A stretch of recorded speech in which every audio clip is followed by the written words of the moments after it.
So, okay, we're going to start with introductions of who's here, just a quick overview of what we're doing this week and update on what we did yesterday, sort of like back to the beginning of this, and a little discussion of how we'll finish out our week. So thank you for being here. And I'm Stephanie Rearick, the founder and former co-director of Dane County Sign Bank and founder and creative director of Mutual Aid Networks. Looking really forward to redesigning work for my own self. So yeah, we'll do the people online first. Justice, you want to go next? Hello, can you hear me? Yes. All right, how you doing? I'm Justice, traveling educator, etc. Reading you guys all from, I'm actually in Cambridge, but Boston. Great. Thanks for joining. Kurt? Yes, hello, good morning, everybody. Kurt Roskoff from the Milwaukee area. I am a member of the working board of the Mutual Aid Network. Thank you. Is anyone else online with us who hasn't said hello yet?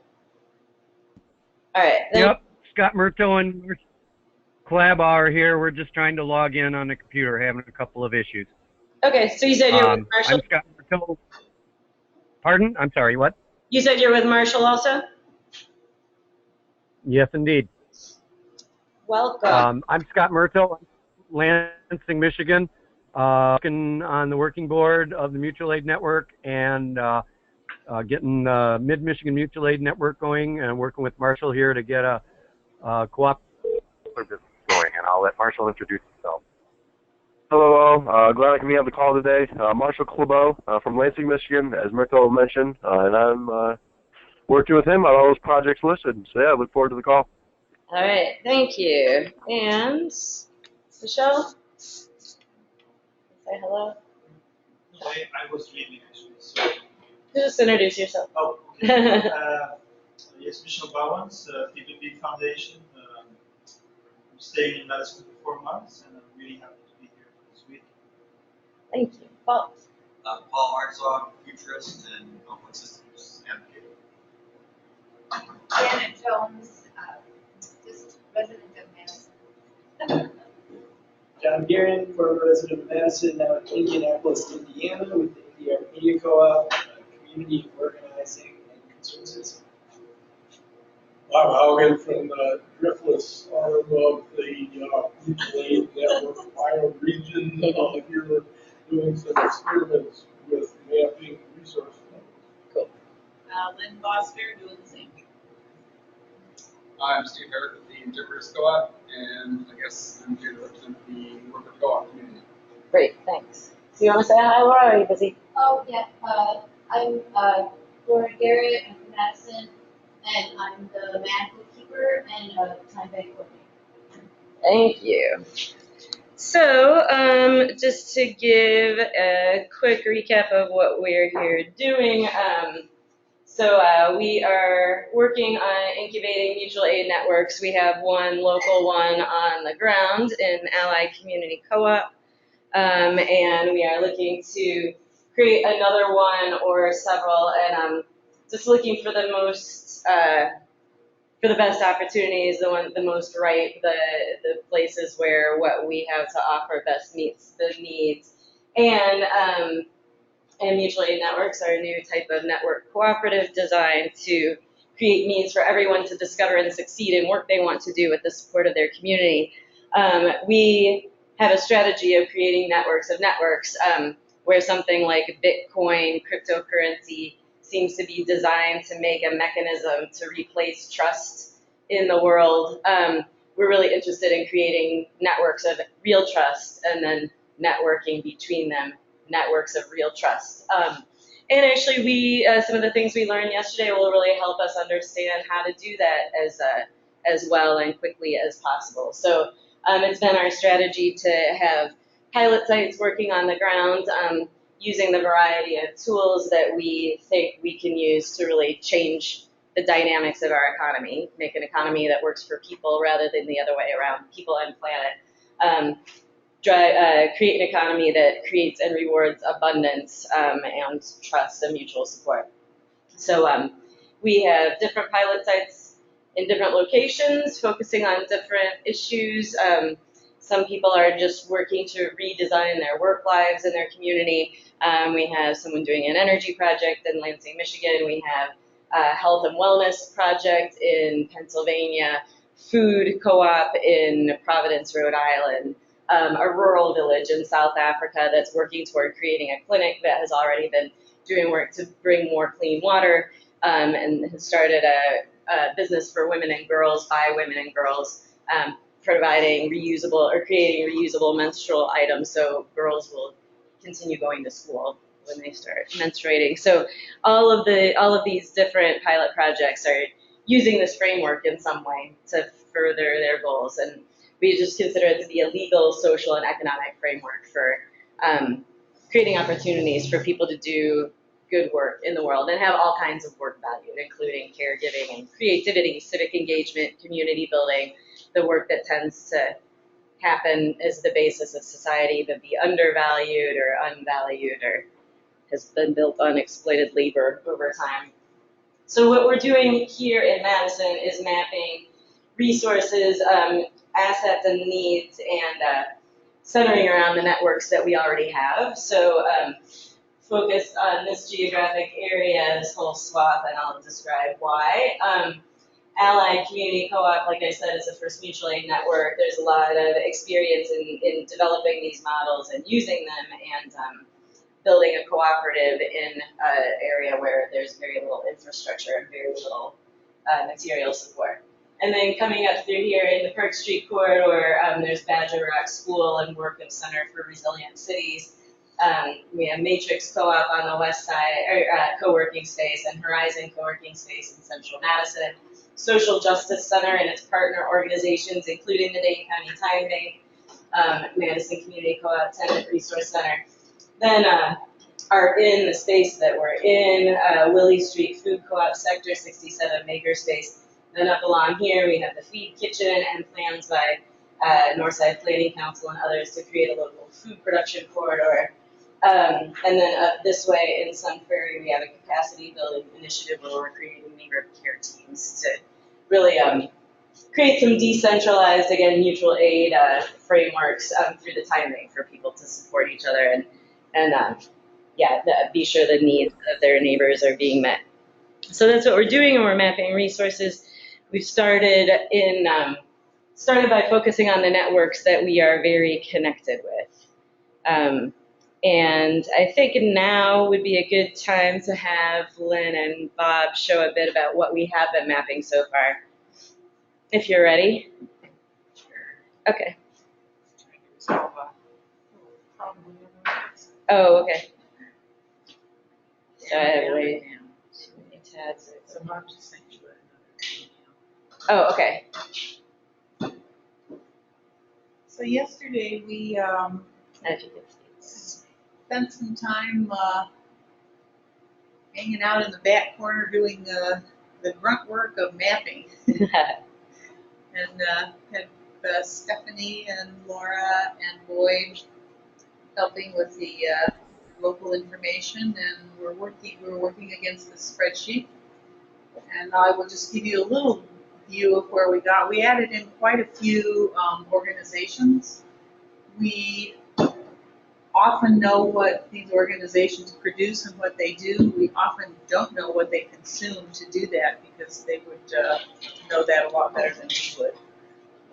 But I'm just going to give you a quick look at what we did, because really the topics we want to discuss are the ones Stephanie wants to get this morning. So this is, well, let's see, how do I scroll? You can use 2 fingers on the pad. Oh, 2 fingers, okay. Mm-hmm. I'm just, it's just like to give a little show and tell. Yeah. So we have maybe over 100 kinds of. We've got a lot of the addresses in so that they'll show up on the map, but not yet because they're just in the spreadsheet. We have to get this all transferred over into the Logicon software to do any analysis of this stuff. But this is just to give you an idea of the status. Enough? Can we show, some people won't have seen the value flows, so can we show what it turns into in the Sure. value flows? And I don't remember, it's probably still Bring up open. Lobicon. Okay. Lobicon. Still open. Yeah, it probably is. Well, didn't show me that it's sorry about that. That's okay. Oh, okay. Yeah, it is. So I'm slightly Apple challenged here, but I'll do my best.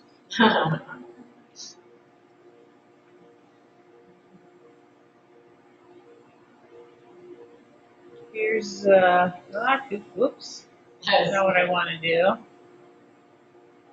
Here's what we have on the map itself so far, which isn't a lot of places, but you can kind of see where it starts to go.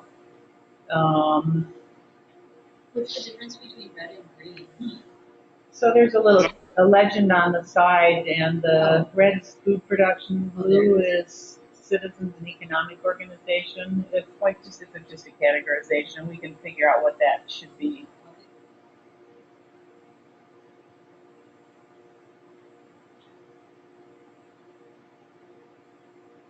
And here's kind of what it starts to look like.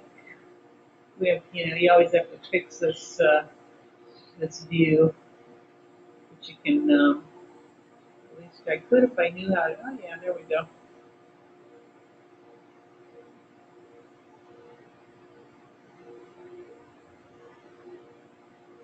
Anyway, you can start to get an idea of what the resource flows will look like.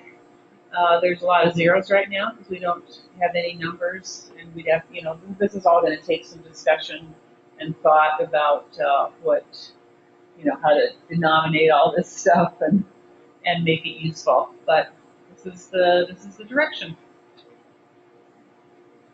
Thanks. Any questions about that? Or? Yeah, I have one.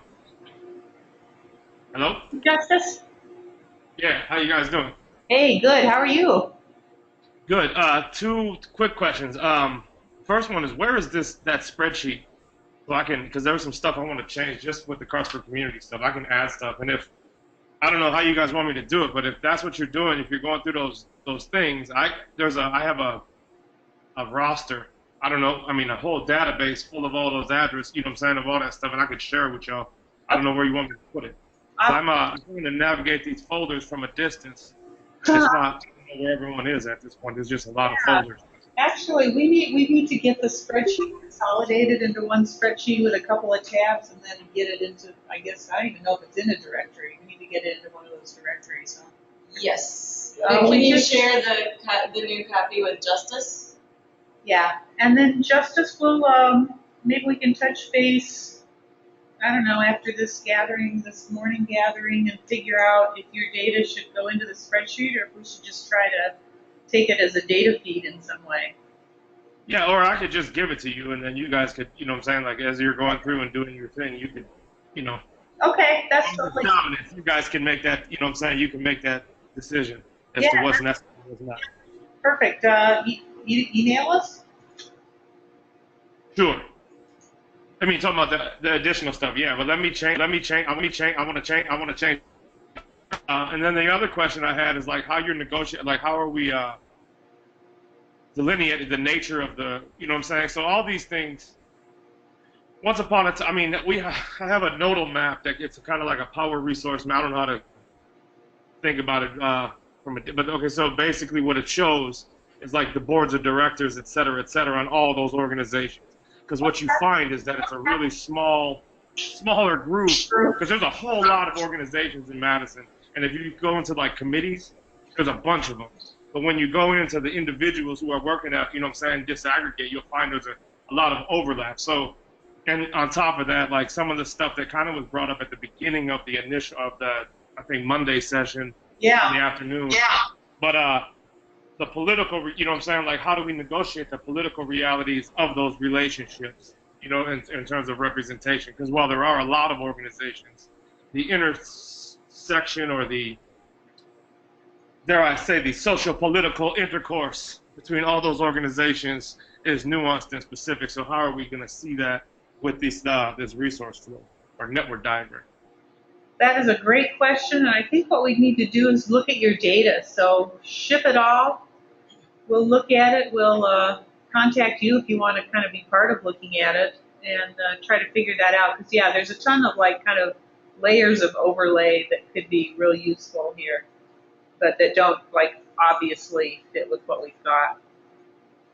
So the discussion after we do the recap and overview, though, we really do want to kind of drill into what we do with what we have, what additional, we had some ideas yesterday about like what additional kind of resources should be mapped, and your sort of power mapping idea is another thing to throw into the mix. So I had said we were going to focus on the work redesign, and I'm going to talk a little bit about the budgeting thing, but I think that our focus today really should just be how do we make the best use of the time we have for the particular purpose that we set out for. So so you can let that percolate, and we can talk through it a little bit more after we get more of the overview. Justice, are you going to be on all morning? Yeah, I'm going to have to jump off a little bit late, closer to noon. For this meeting I gotta be at that I came back for, but I'll be around. I'll be back in Madison area. I'm gonna because there's some more work and just information I kind of want to negotiate, and I feel like being there might be the best place for me, at least for the next couple of weeks, in terms of organizing a lot of things. So I'm gonna finish what I gotta do out here. I gotta be in New York City tomorrow and Connecticut over the weekend, but then I'm gonna shoot back to Madison Monday, and then I'll just pick up there. Thank you. But I'll be online though today and tomorrow. I'll be around. Cool. Saturday. Anything else on the map stuff? I actually do have a similar question in a phone call, but on the housing and homelessness stuff, I feel like I've been overwhelmed with the amount of information that I have, so I'm just not clear how to put it in there. Okay. So I can talk to you later about it too, and like there's sort of like resources that are actually real, and then there's resources that aren't actually real. So like if someone says they have bus passes, they have 20 bus passes. Right. We need 2,000. Yeah. It doesn't matter that they have 20 bus passes. So I was really struggling with what resources were real resources. Yeah. To some extent. So. Are you stepping out and coming back, or do you have to go? Okay, so we can talk about that more. We'll get into it. Thanks. Actually, on that, we were having a conversation with you guys and Boyd yesterday with Lynn and Bob and Boyd, trying to figure out to establish kind of guidelines of where the parameters are between kind of governmental services and resources that are more the nonprofit grant-oriented sorts of things, and where we draw those lines, like how far out we're going. That's like where's the line? What's useful? Yeah. And that'll be a really good discussion to have with everybody. Yeah, and I think that's what Brenda might be kind of. Okay. I keep imagining that a lot of this will be just color coded. Because I can't imagine that we wouldn't. I mean, maybe I'm wrong. It seems like we would include all the things if they're actually, if they are connecting or potentially connecting in that way, but just differentiate, the types of institutions. It's a focus thing. I mean, I don't think anybody's saying we shouldn't include anything that anybody thinks is important in any way, because we definitely should.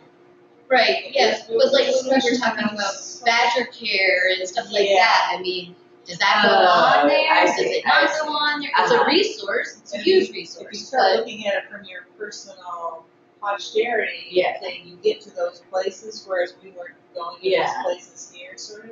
Yeah. So what constitutes a resource as far as, and like then the parks were on there, so parks are like run by a government agency, but what is what's the distinction? What are we saying?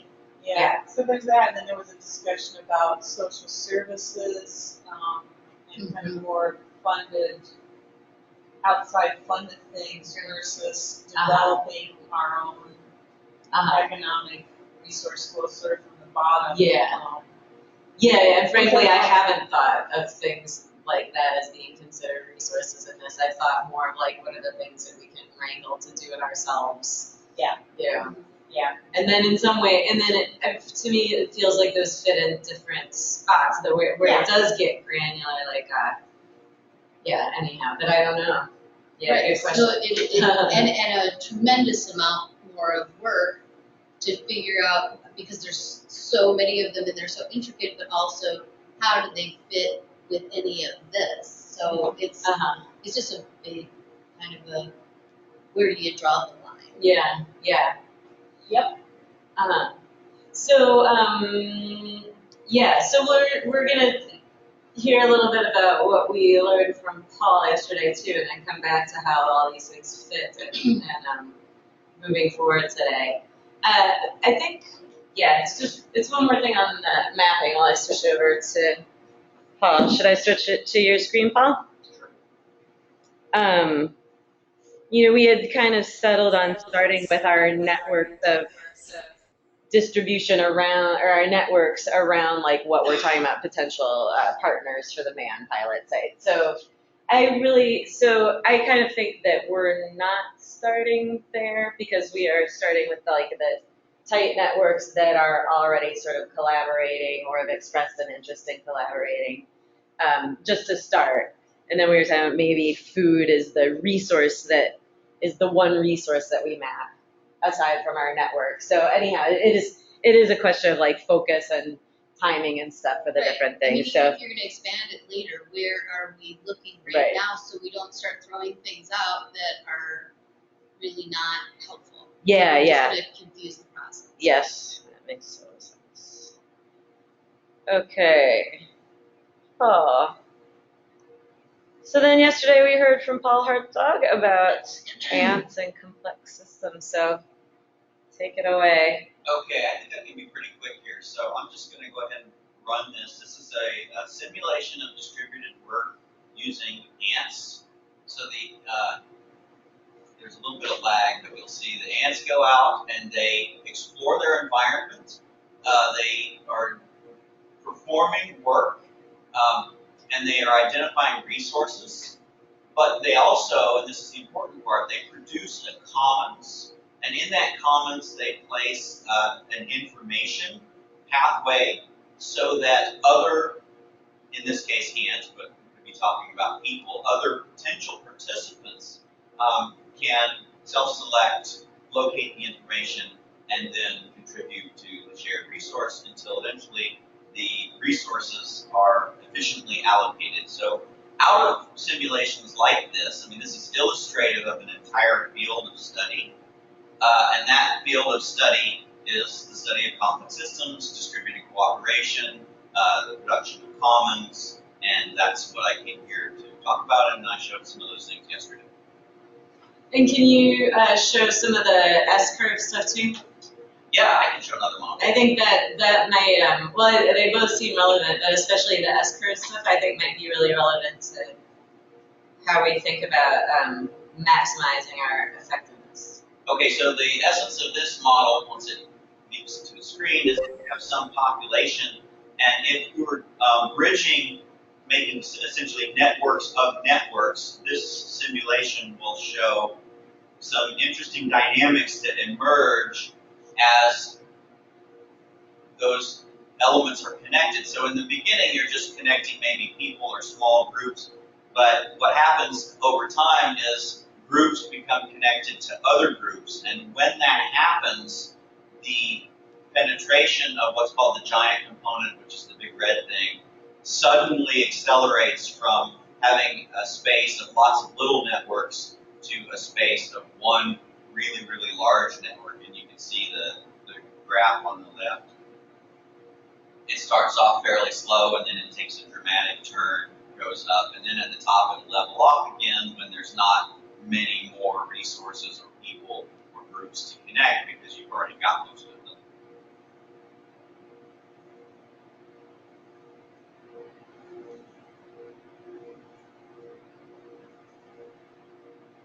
So that was the other one we talked about yesterday. Yeah, so I thought maybe just to give an overview for the people who are with us online, that we had some discussions about ways this could apply to what we're doing, like how we could use it to get ideas. Can you talk about how thresholds emerge and what that means? Sure. So one of the utilities of doing these kinds of simulations is that if you have a good handle on the agents and the dynamics involved, you construct a simulation, and as you'll see, I'm running this simulation a second time, and the graph is not going to be identical. So what you do is you run these simulations thousands, hundreds, millions of times, and then you can change the parameters a little bit in each simulation. It's called sweeping the parameter space. And what you'll discover is that there are certain thresholds below which certain processes are ineffective, or thresholds above which certain processes become cluttered. So it goes back to the ants. If the ants leave too much information, then it's not an effective pathway to the resource. If they leave too little information, then it's not an effective pathway to the resource, either because it's evaporating or it's not persistent in some way that the other potential participants can have access to it. So there are overlaps between what the models are capable of representing, and you don't actually run these visually. You run them without all this visual information because it takes time to draw stuff on the screen. So you can process huge amounts of data in a very short amount of time. So in this particular model here, it's population's the primary variable, but also is topology also a question in this one? Because I know we had talked about with the ant simulation how there is, it's in a square frame, and that dictates the ant's movement and also the placement of the product, the resource that the ants are allocating. That also dictates the results. Right, so that's a really good point. Is in some models, topology is a factor, so the ants have to travel across their little square, right? So that landscape becomes an issue. In this model, there is no topology. So the model selects any two dots. There's no space that they occupy. They're just mathematical dots in the list, and it connects them. So this is one type of network growth model that is topology independent. There are others that you specify a topology, and that affects how the network grows over time. Great. Anything on this piece of it? Anyone want to talk about? Can I real quick, can I make a couple points? Yes. So, great talk yesterday. Sorry, I was on a bus yesterday, so I had to listen to that over the headphones. But Paul, that was great. And a few things. Okay, so now I'll try and not make it a soliloquy, but first thing is that there is at least, so when you're dealing with the human component, and this is like Bordesian post-structural analysis, and what we have, when you're looking at ants, I mean, human beings, because of self-interest, because of all these things, there's an assumption within the ant that there is a collective brain, and that in essence it's at the optimality where you're providing something for the aesthetic pleasure of the collective at an optimality where you're not taking anything from it, right? And that, obviously there's a lot of things in terms of the genealogy of human civilization that make human beings a little bit more complex, but in general that works. But the other point, and I don't know if this is exactly what Xander was saying, but there's at least a z-axis that has to be considered in this. So it shouldn't be looking, I think Paul touched on this a little bit, but it isn't a XY axis that we're looking at. We're at least looking at a Z. And that has to do with, when you do this in terms of industry, or what we're doing in industry, I mean it in the heterodox sense of what we're talking about, which is resource flows. When you're looking at this, you look for expansion. So it can go, it can expand out. It's not just you know what I mean? It's not just the XY overlap. So anyway, that was a great talk yesterday. Thanks. Just another thing with that Z-axis thing just reminds me of some of the work that James Yan Wong and the Stop Reset Go project is doing in South Africa. He's recently released through the Medium platform for articles some considerations of looking at resource flow between humans in terms of fluid dynamics, and looking at humans or peers as sinks and sources. And so thinking about this network diagram, considering that each node in the diagram is a sink and source, and that you can consider relative levels of where people are on their own journey, I think there's something there is what I mean to say towards towards Justice's comment. And I think the other thing that for me that I'm interested in, and hopefully it doesn't get too complex or not useful enough, but again, talking towards topology, we talked a little bit about like the terrain, rugged terrain you had mentioned, and so I think towards like, well, topology, there's also like the viscosity or the friction, like how quickly these nodes can move through the space, or like with the ants, you know, some ants will be moving slower than others in reality. Or like I think too towards dimension, which is what Justice pulled up. And then density is the last one that comes up to me, which is kind of a function of population and topology. So just to note some of the complexities too, even with the how we try to come up with a couple simple rules when we're looking at complex systems with which to look at how agents are going to act and pull out some meaning. Yeah, there were some, I was feeling like this one in particular with the S curve, like one way that we might be able to look at it, or one way that it seems like it might apply.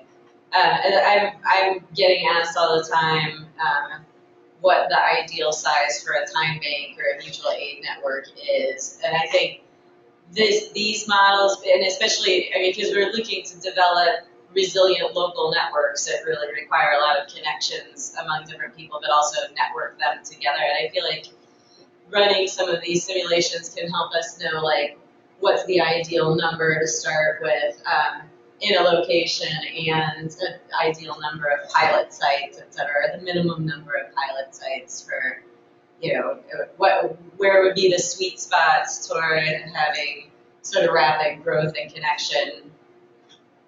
And I don't know. Could I just make the point that the ideal number may be an emergent parameter? It's going to be different in all sorts of circumstances. So trying to find a number is probably a bit of a holy grail exercise. Mm-hmm.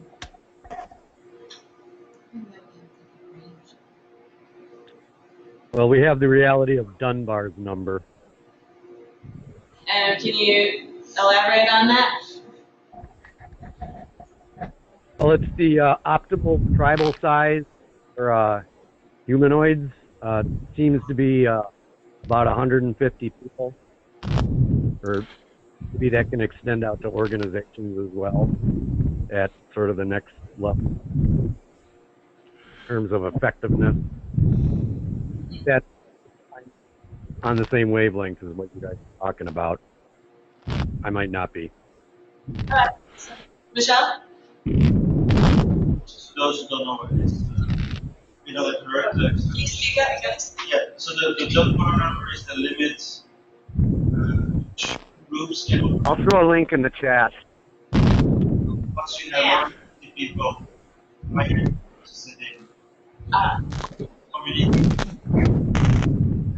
The thing about the Dunbar number is that it's basically an anthropological reference, and it's largely based upon social networks that are organized on a quasi-tribal basis, traditionally.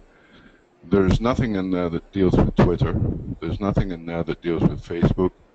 There's nothing in there that deals with the particular parameters of the communication medium that networks that group of individuals. And I think we've got to expect that the Dunbar number will turn out to be about 10 different numbers, depending upon the particular parameters of the network we're looking at. And certainly I don't see any reason why a system can't be in the thousands and hundreds of thousands. Yeah, I just want to underscore the value of everything that was just said, and what it illustrates is there are a lot of numbers, right? There are thresholds in different systems depending on how the environment and the participants, the relational dynamics between those two. And so back to what Michael had started with, these simulations only go so far. You know, you're not going to use them to identify a number in any case, but you can use them to give you a sense of what are the dynamics of the network, given your understanding of how it functions.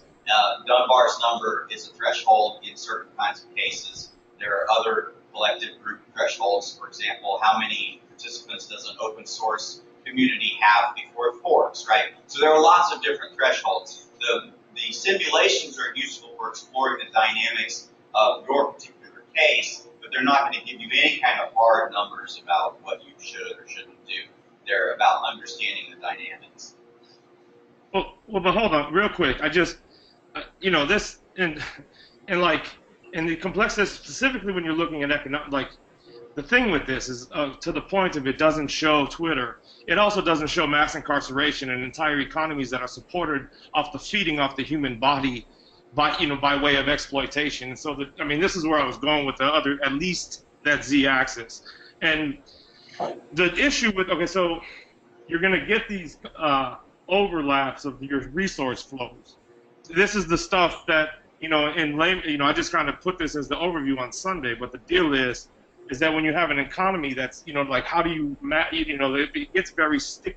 Because how do you account for, so if you have and this is a hypothetical, but just imagine you have a prison, and you have a road to the prison, and on that road, there is a gas station, and in that gas station, they sell chips and et cetera, et cetera. It's not just the people who are buying, who are working at the gas station or own it, and it's not just the people who package the chips and make the potatoes and the people who make the shoes or the people who work at the gas station and the people who make the laces for the shoes. You see where this goes and what you have there. And so, like, if you can't show that in the nature of exploitation and overlap, it's always going to be limited. However, I think to Paul's point is, like, you could get, this is all, like, there's a lot of calculus that goes into the way we look at these things. I don't know that it's necessary for what we're trying to do, like, to get to that. It's like, it still can be useful to just kind of look at how these resources are moving in a local, getting back to the policy side is like, it still can be useful to get at. I'm very intrigued by this idea of looking at the numbers and trying to assign numbers. What I'm very interested in is trying to figure out what are, don't remember if it was Paul who said, those things that make a difference. So what do we need to take into consideration? What do we need to plug into the simulation models that will create our, as we say in Agile, minimum viable product? Do you want to speak to that or just come back in the discussion? So we did. If it's a question, what do we plug in? Then there's not an answer right now. Yeah. We're still exploring that space. Yeah. But we've made great progress with Bob and Lynn at what do we think we might plug in? Yeah. And we've been brainstorming about that for several days. So we'll have more discussion of that just after just a couple more things recapping, because that's what we need to talk about is what are the different factors that, and while you guys are with us online, what are some of the things that we should play with today to see if we can, what kinds of conclusions or, what kind of progress we can make for tomorrow. So I just want to share a couple more things. Did you have something more to this before we get into that discussion?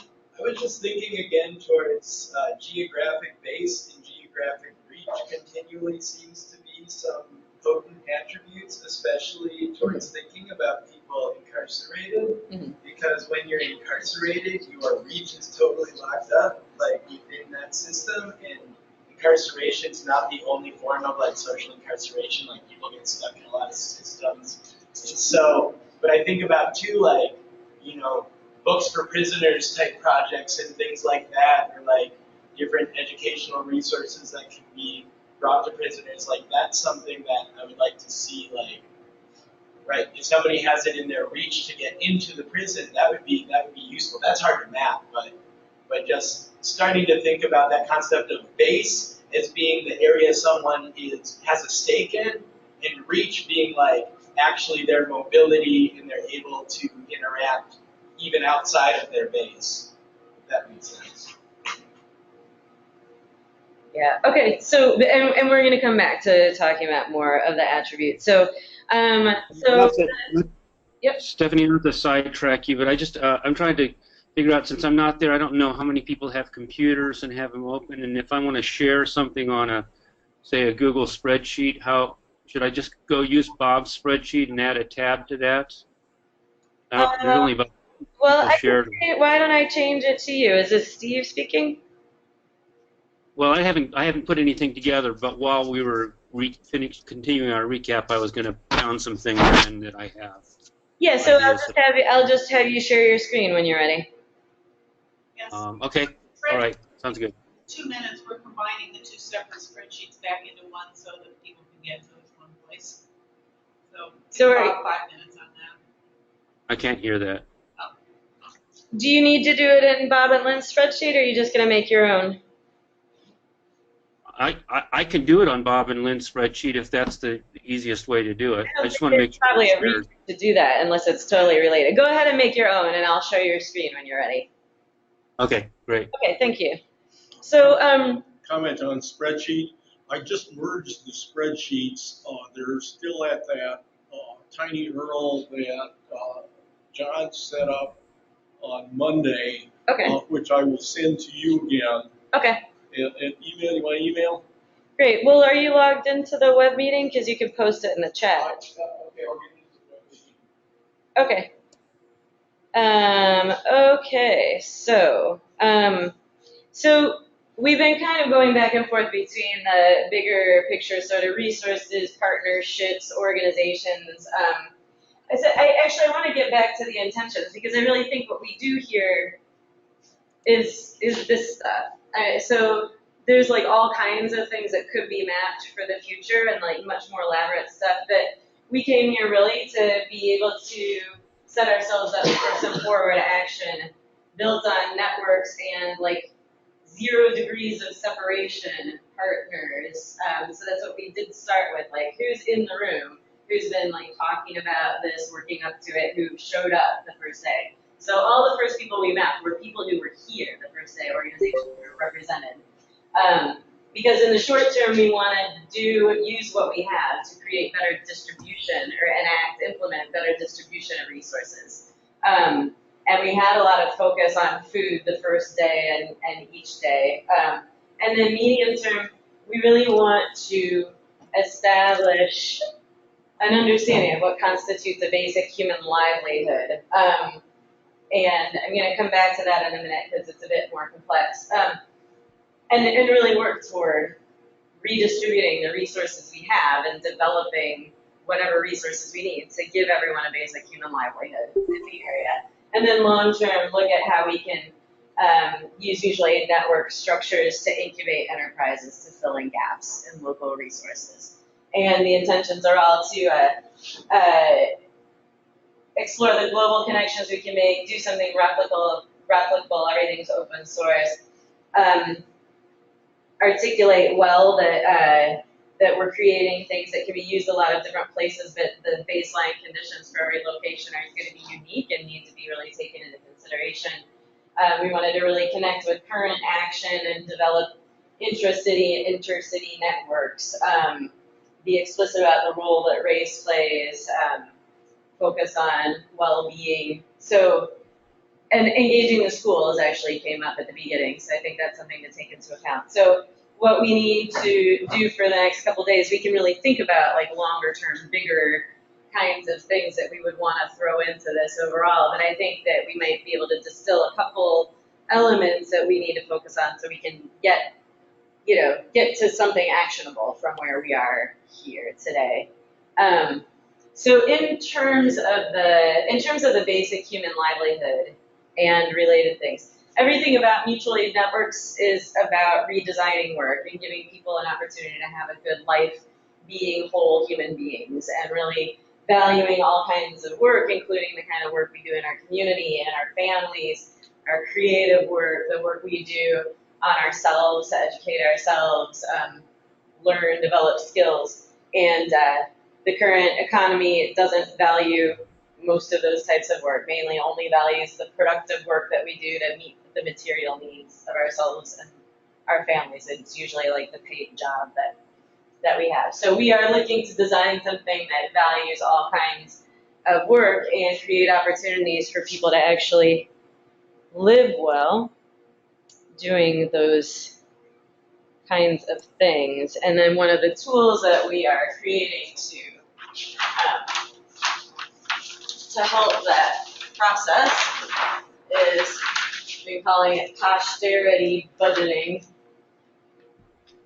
But this is this is getting pretty interesting now. I think it's an interesting exercise in general, but here's how this works. And we have a spreadsheet online. We'll be improving and connecting it with our software in various ways to make it easy for people to do this for yourselves. But excuse me, could you put a camera on? There's no camera. You don't see my face? I'm not seeing it. Do other people see?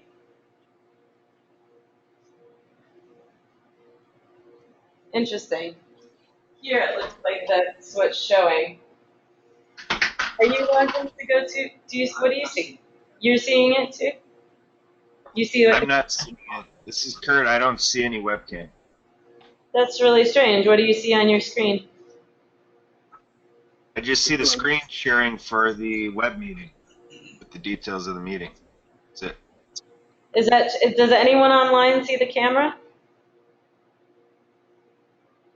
All right, let me change something because there are two Stephanie Rubricks. Marshall says he sees the cam. That's very interesting. I don't understand why some of you would see it and others wouldn't. Is Marshall using a web browser? I'm using the GoToMeeting application rather than. I'm using the web browser. Yeah, so I don't know if that's making a difference. I don't know. I'm using the application. Marshall sees it and I don't. I don't know. I see it now. Whatever. Oh, now I see this. Yeah, now I see the share. I don't know. Thanks. Yeah, there are two of me on there, so I changed to the other one. Sorry, everybody. Okay, so this tool, like I said, we have a spreadsheet. We're going to work on making it easier to use and more intuitive. But essentially, what we want to do is help people envision how you can have a more enjoyable life, and partly because you won't require as much money, and you can build other supports to replace your need for money. So this budget goes out 3 years. And we start with what our expenses are now and start imagining, realistically what could be displaced within the first year, then the second and third year. And we're going by this formula sort of down here, this little guide, this little upside down pyramid. So we start with things that are most abundant and go towards scarcity. And you do everything, like when you need something, so childcare, wellness, housing, or space. When you need something, first plan A for abundance, is it something that is shared or could be shared? Plan B, bank your time or stuff. Time bank it or do like swap or stuff exchanges, swaps. C, credit, not debt, price-based mutual credit. So mutual credit that you could use in local businesses or professional services that has a price on it, you pay taxes on it, but it still gives you more liquidity than if you had to get your hands on cash.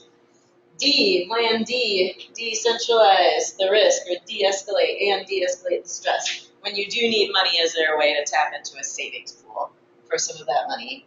And then plan F, if all else fails, get a job. So that's just the regular money.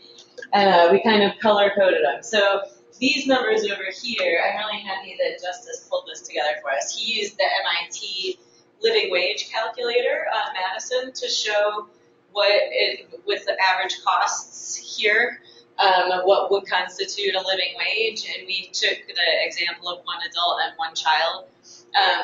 In Madison, you need to earn $30 an hour to have a standard quality of life under the MIT living wage index. So for one adult and one child, we took those numbers because we thought it'd be interesting to have the child care lines in here. One adult and one child, a person would need to make $48,216 before taxes to be considered a living wage. So we took that number just as I think it's really instructive, and we can play with it when we're thinking about sort of a basic human livelihood formula. So because one of the things that we really want to understand is we know, we're mapping some of the resources and things, but we want to know really what does it require to take care of everyone. I think that we should start thinking of that as sort of a minimum expectation, as everyone living in a given geographic area can meet their basic needs. So So then this is what we did with one of our participants. We took his actual costs per month and started thinking about, so first in the childcare line, within a year, how much could that be displaced? He needs to have some childcare that's, during school hours and really standard and really predictable, but there's a lot of childcare that he's using that he could time bank for. So realized right away that could probably cut it down to $200. And these are monthly, I think, monthly numbers. Cut it down to $200 plus 25 hours in time bank hours. And then one of the things we were talking about is maybe he adds 25 hours of service into what he's doing, but a lot of the kinds of activities that we can time bank are things that we're doing all the time already, like volunteering in our communities, working more at our organizations than we're paid for, but a lot of community volunteering work. And so part of what we need to work out in our whole system design and mutual aid networks and local systems is how we come to agreements about how we value all of this kind of work that has generally been unvalued. In the wellness line, right away, you could cut some of the expenses by using time bank hours for yoga. This column is the savings pool, so we kind of made it so it steps down from cash. So we start with the cash and then step it down, then to the savings pool, then mutual credit, time bank, shared.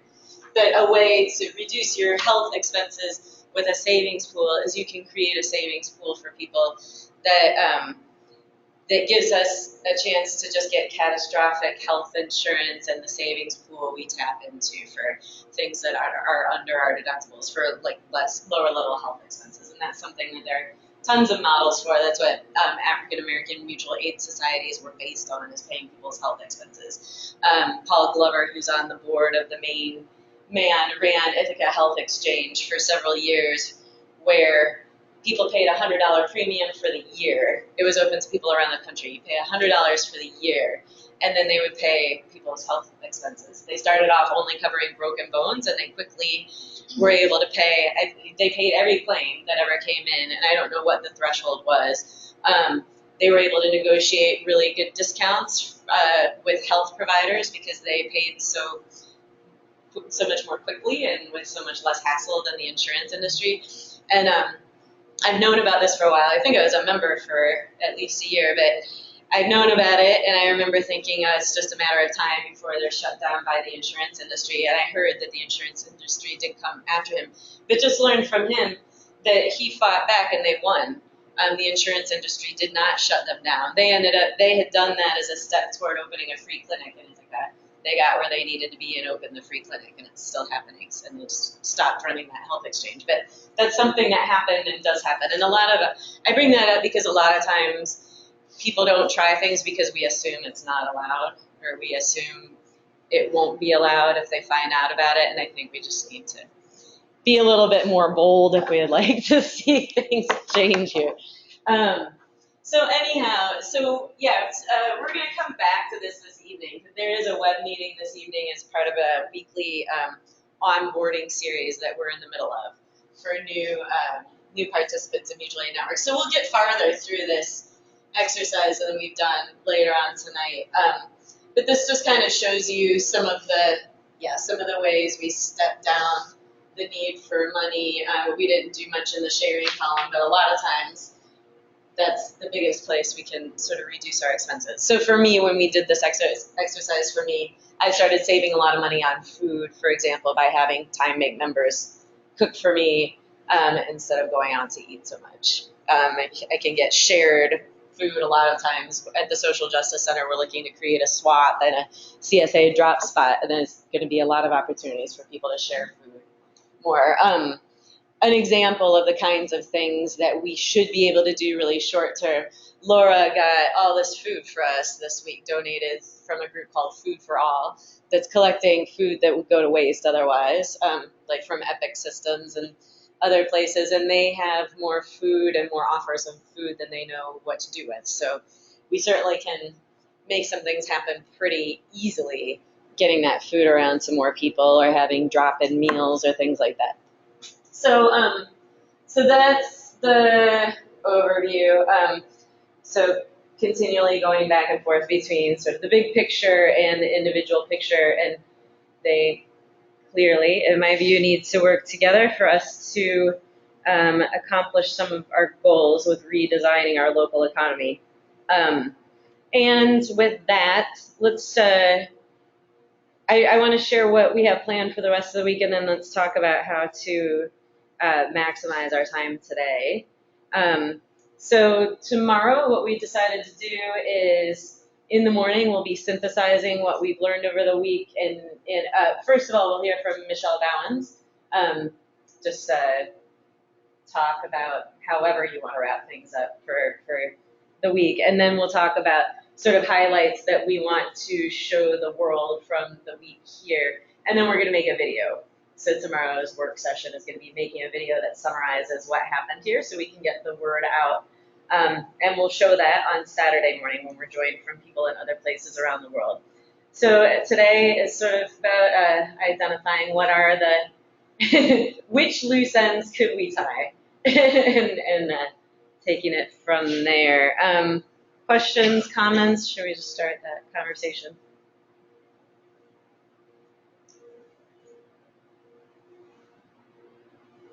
I wanted to speak up, please. See if we could go back to the mapping thing for a second to hear what Brenda was. Yeah. So yeah, maybe we could just focus. I mean, I think that is going to be a key. Is like, what do we get into the map stuff today to be maximum? I'm not sure if I think I said pretty much all I wanted to say. It was mostly just that when I look at like what are our resources, there's sort of what's officially our resources, and there's what's unofficially our resources. And the unofficial resources tend to be more real and more helpful, and the real resources in the homeless and housing world tend to not be so real. And so it just seems to me to be silly to type in a bunch of things where there's a 3-year waiting list for housing when we know that if you're really desperate for housing, you might try crashing in a co-op. You know what I mean? So there's it's just like a difference of what do you want? What information do you actually want? That was my real question. And then like I said, agencies will say they have bus tickets, but if they only have 40 bus tickets and those are going to be gone in 5 minutes, is that a resource or is that not a resource? So I just wasn't sure. I didn't want to start dumping a bunch of stuff in there that ended up being not helpful. And so I just wasn't sure what the parameters of it were. Yeah, Michelle?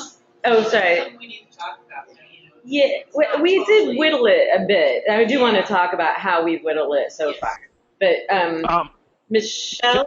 Yeah, so I'm a bit concerned about the not invented here syndrome. The what syndrome? Not invented here syndrome. Oh, Like the idea that you've got to start from scratch and find very complicated ways to make everything work together. And so you just talked about these health sharing ministries or health sharing. These things exist, right? So, and I can give you a lot of examples that I know, like P2P insurance and saving pools, and all these things actually already exist, right? So what's the mechanism in which, instead of talking about it, that actually people in Madison can say, well, okay, here's a quick solution for healthcare that is supported by the way. Here's a quick solution for health food, collective purchase of food.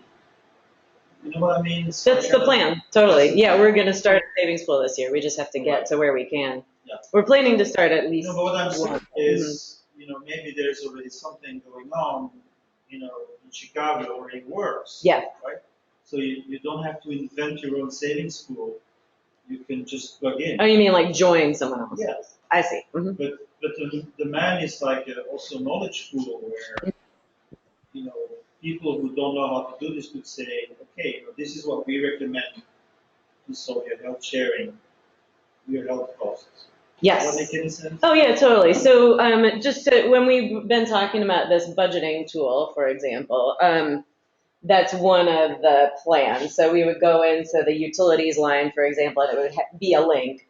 And then it would break out different things of utilities and then make different recommendations that take you to where you learn how to save money. So yeah, it's all something that we just have to create as we build the tools. But yeah, we've started the spreadsheet and that has to get in a reasonable form, and then we just have to make that and populate it. But that's totally the goal. And you're right to mention those things.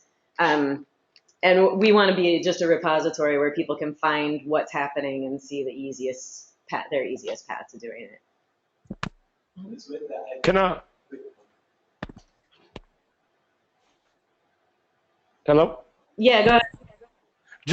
Was that Brenda that made that comment? Because I just think at that point, it's interesting because on Monday, when we first had our first work session, in essence, that was the same. This is the stuff that we keep, you know what I'm saying? The folks that are familiar who have worked with that city for a long time are always going to have that question because it's what I was getting at. I mean, this is what I was getting at with those other axes that need to be included in these diagrams. But I think the first thing is to do, and this is, I shared with Bob the overview, the blanket snapshot that we did in the Bronx, because it was the same question and like the big concerns that a lot of people who have been, you know, for generations said, we know that there's an abundance of all these resources here, but that doesn't mean that anyone has access to, you know what I'm saying? And like, how do these resources really operate?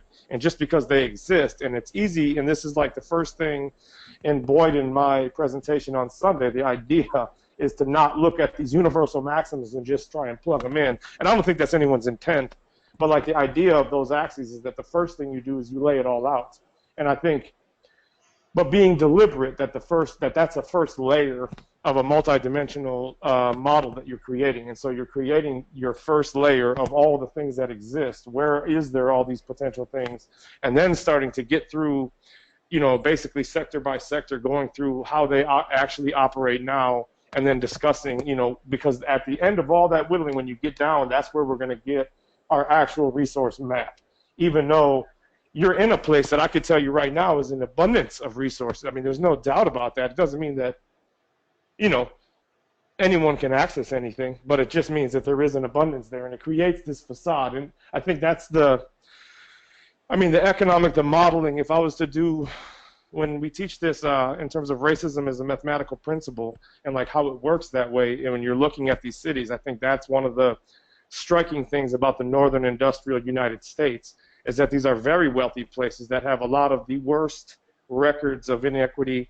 And when you look at a lot of what, I mean, Madison and folks who are transient or homeless, it's you know, Brenda probably knows that internally probably more than most or anyone, or as much as anyone. But like when you look at a lot of these cities' attitudes, there was a great article, and I mean, it wasn't great. It actually was, I thought, offensive. But a thing about what's essentially gentrification and how it's happening in Madison with property owners using, you know, they call it like responsible screening, and there's a lot of terms that it's being used all over the United States.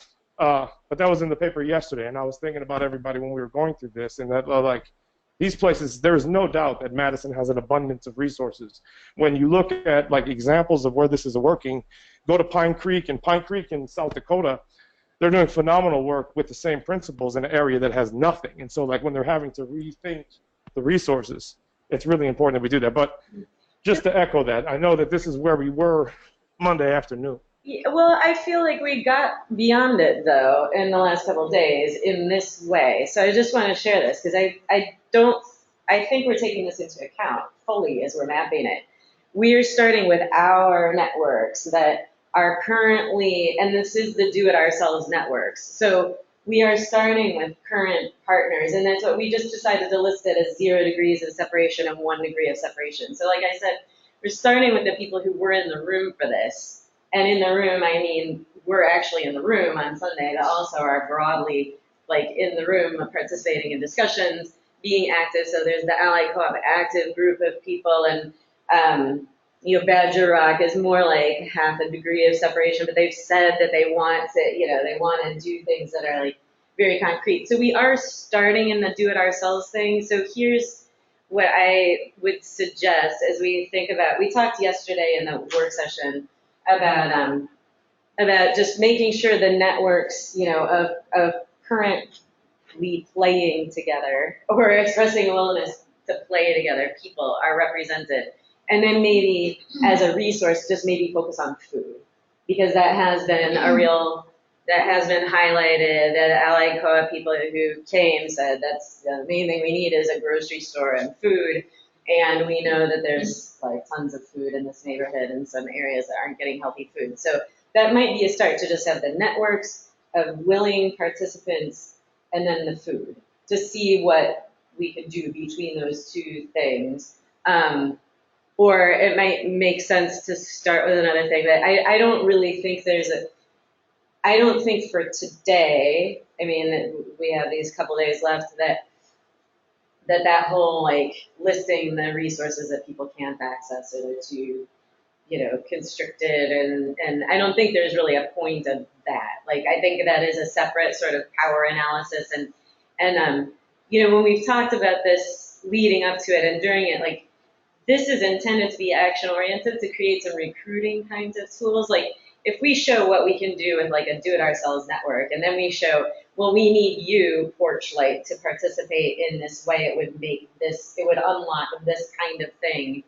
Then we could go and, that could be used as a recruiting tool for the later things. There's a reason we started with the 0 and 1 degrees of separation, so we could really be doing the things that are real and real possibilities and near-term possibilities to start. John's had his hand up for a while, so if we could do him and then you.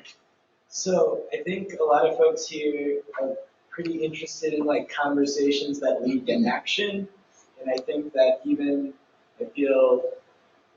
don't know if other people felt this, but I got a sense of the first day some of the tension in the room was that some of the stakeholders we thought would be here, or that some individuals thought would be here, weren't, because it didn't feel like the conversation would lead towards action within a reasonable time frame for those stakeholders. And so what I would like to suggest is, I'm curious what people to do, like, to hear more from Madison folks, literally like everybody in this room, how they feel like they can use what we're doing here and the tools we're creating here in their daily lives to be making mutually beneficial relationships and growing their social network as well as the collective man network. I want to suggest again a kind of process for doing that, because I think, right, like we start with 0 degree and 1 degree connections, but even when you go just 1 degree out, people tend to forget a ton of relationships they have, especially when it's really broad. I've done a lot of exercises like that in Indianapolis, and a lot of folks just don't think in that way. I was taught to by labor unions, and so doing my little network map for me, like that comes easily, but I've seen many people who, I have to step them through literally the 5 good friends they have that would be useful in the process. And so one thing that I was interested in from the beginning is we got this list of air quality, housing and soil, food, these broad categories. And what I think might be useful is to whittle that down a little bit just so we can prompt people. And I would suggest again the collaborative sense-making tool I recommended earlier, which is looking at what are the assets, what are the needs, what are the perceptions. That can be a short conversation. And then using a sort of collaborative prioritization process, which can look very much like collaborative budgeting. Just everybody puts up 3 checks, the ones that we should focus on most, and we just take a weighted average. And we're like, okay, cool, let's primarily focus on these, but we're trying to get all the 0 degree and 1 degree connections. But here's a framework of what people, local Madison folks, think the opportunities might emerge out of specifically. I don't know if that would be useful. I'd love to hear if folks think that would be or not. So Laura, do you want to say what you're going to say? And then we'll just go around the room and people can say whatever you want to. Okay, yeah, so I just wanted to be specific about what my question is. I would like to have a way to establish what is sort of a targeted kind of a place right now. For example, we have joining forces for families on our list, which could be a potential source of food, but not all the time. Yeah. And so they're on there as a partner and ally. That's why I think we have to just like get specific about. when I put them on there, they give us space. That's where our store is and Allied, so they actually are a resource for really specific things. Okay. Yeah, so maybe it's just needing to get really explicit about the place where it is. I'm sorry, but go ahead. Well, what I want, like, I'm looking for a safe enough to try. Like if there's like a couple things we can go through to just say, okay, that passes the little test. Let's throw that on. That would be super helpful because then you know, and not that we're not going to broaden it, but just so that we're not like throwing stuff in at this point that's just making things confusing. Yeah, that makes sense. Yeah, so that's part of my confusion too, is because who I am is complicated. Am I here as the Tenant Resource Center, the Social Justice Center, Occupy Madison, Progressive Dayton? Who am I right now? And which of those resources are being put in there? And for instance, at the Tenant Resource Center, which is my day job, which is why I'm here, is that we have a security deposit loan program. We have $26,000 given to us by a church that we actually loan money to homeless people to get security deposits to get into home housing. They pay us back, and then we lend it to somebody else. And so we have that. But if I put this on the map, does it quickly get overwhelmed? And is it really not accessible to people who might look at this map and think that, oh, I can get that security deposit loan? Because if you're a college kid who has parents who support you, you're not going to qualify. So I was just trying to figure out how to meaningfully put it in there. I also have a rapid rehousing program, but unless your name is on the specific list in this one place, you're not going to get that money. So it's a resource, it's out there, but it's not really available. But then I also have the problem of like that 1 degree of separation of am I the Social Justice Center, the Tenant Resource Center, Madison, or the Homeless Services Consortium, which is this other thing that I belong to because I have to in my work, right? So I feel like there's two different levels of resources, and I was just trying to distinguish which ones were which so that I didn't enter information that wasn't really useful. I'm happy to spend the time doing it. I just, I think I want those parameters or something to be told to me so that I'm doing what's helpful to everybody else. So let's use this discussion to establish some of those parameters. So I guess we'll just hear from everyone, and you guys can, everyone can sort of synthesize. So the question is, what are we going to do? Yeah, like how do we make meaning from what we have so far and what we could accomplish? Okay. I have a suggestion here, and I'm ready to share my screen. Oh, okay. Steve. Can we let Steve say his piece real quick and then switch over to you? Well, I'm also trying to figure out what exactly my role is going to be. Like I said at the beginning, I'm here to represent the worker co-ops. So I'm trying to get my head around how to close those degrees of separation. I think they would support this if they could figure out how.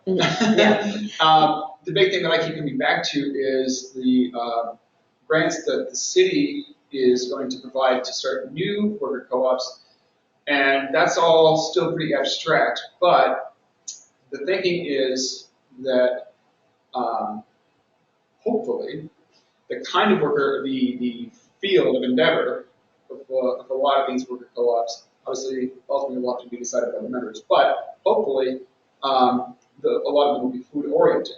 So I think there's a good fit there, and I realize the idea of enterprises is kind of a long-term plan, but we might be able to leapfrog to that point, and I think our efforts can dovetail. So my role is going to be the connection between these two groups, these two networks. Cool. Thanks. Either we're going to go the rest of the way around the room, or we're going to let Steve do the thing that he just asked if he could do. Do you mind a direct response regarding working agreements into the questions that came up just twice regarding hats and what roles do we bring into the room? Or if anybody would like to talk towards that, I know you had, Laura, a pretty good comment about the explicit roles and also being willing to make the leap too. Do you know what I'm talking about? No. Oh, so we talked about working agreements the other day, and we had said that in terms of what hats are we wearing in this room, just to be clear and be explicit, and we don't want to constrain folks. That was Stephanie's comment, and I spoke towards like the need for speaking out of the personal I nonviolent communication, I feel XYZ, or I think, but also Laura noted, like, we also need to be brave in this space and be willing to make the leap to see what's possible in, you know, Right, I guess I'm just kind of trying to reel myself back in though, so that, because there are so many things that we could put in, we have to really figure out where we're starting. Yeah. And that has to, like, that just has to get figured out. Yeah, and so again, we're going to come back to parameters, and we're going to set some that are good enough for now and safe enough to try by noon. We'll revisit them after we're done. So anyhow, yeah, so we will get to that. And it's shaking out. I feel like it's shaking out in the discussion. We talked about degrees of separation or short term, medium term, like taking our best guess.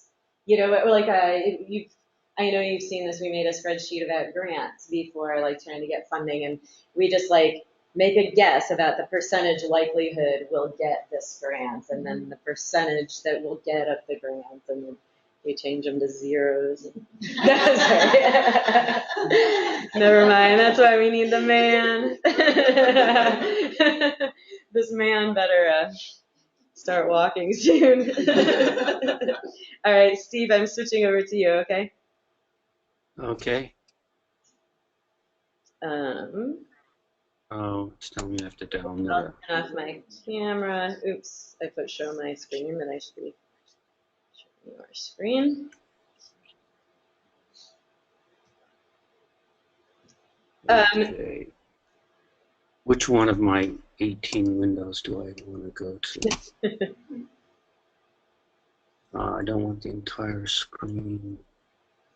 And if you need a minute to get it set up, I can give a couple more people a chance to respond about Yeah, go ahead.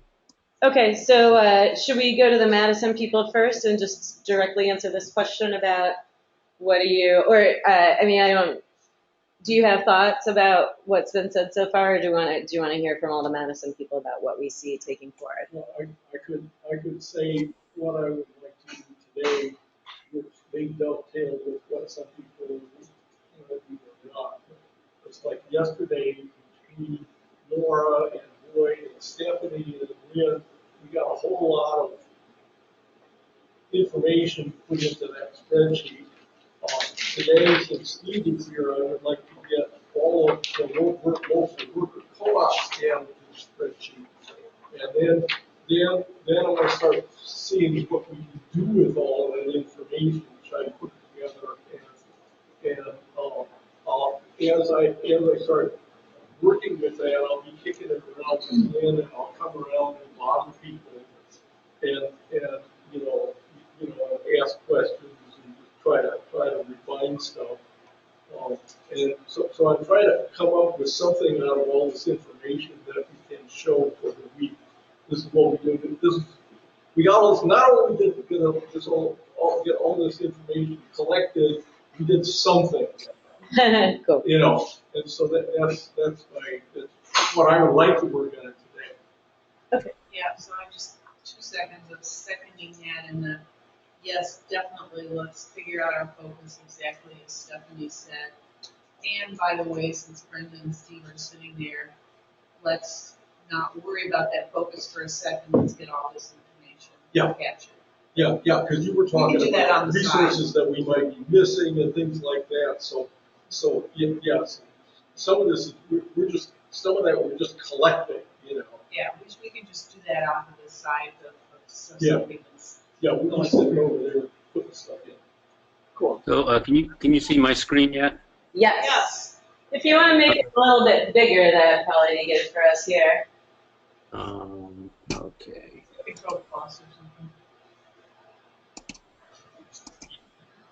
that better? Yeah. Yes, it does. I have no idea. All right. So Great. what I'm trying to do, what I was thinking as people were talking this morning, and just kind of thinking through what we've done so far this week, and starting with Bob and Lynn's mapping software and some of the net logo simulations that Paul presented, I'm trying to to bridge the gap here between the theory and the action, and kind of frame up what we've done so far, and add to it some of the things that I think Justo was trying to get at. If we start with the givens that we have here in the software, I think that, and then we take the ideas that there are different dimensions that will get us to where we're going to go. And some of these are, what type of entity is it? Is it a government entity, an NGO, or a non-NGO community-based organization? Is it a commons? When we think of the commons as being a resource plus a set of people to govern it plus a set of governance. Or is it an individual? What kind of governance does the entity have? Is it member-driven? Is it hierarchical? What's its psychology? Is the entity an entity that's looking outward, that's engaging with other communities, and also connectivity comes into the same thing. As an entity, and are there members within that entity that are connectors to the to other organizations? What's the mandate of the charter of the organization? Is it inward looking? Is it local to the service area? Is it outreaching to other communities? What's its financial health? Technology. It's interesting. I was presenting the map that I was talking about yesterday to somebody, and he said, you don't have anything in my zip code in that map. And I looked it up, and there were about 4 or 5 things. And he says, well, that one doesn't exist anymore. And it turns out, that his community is not on the internet. The only way they're on the internet is because they've got smartphones, and the only reason they use their smartphones is for Instagram and Snapchat. So they're not using their smartphones to get any information or publish any information. So that's a key thing that we need to take into account. Type of product, is it fit for sharing? There's the question marks. And then some of the other factors that racism, environmental racism, that Justo was talking about. So these are different kinds of dimensions that could get us to our goals faster or slowly, depending on how they play out in the simulation. So what I'm suggesting is that we spend some time looking at these dimensions and trying to select a maximum of 5 of them, probably, that make a difference, and do that by experimentation and make it data-driven, and then build them into the model to make it live-action research. That's all I had. I have a question for you. Was this something you used?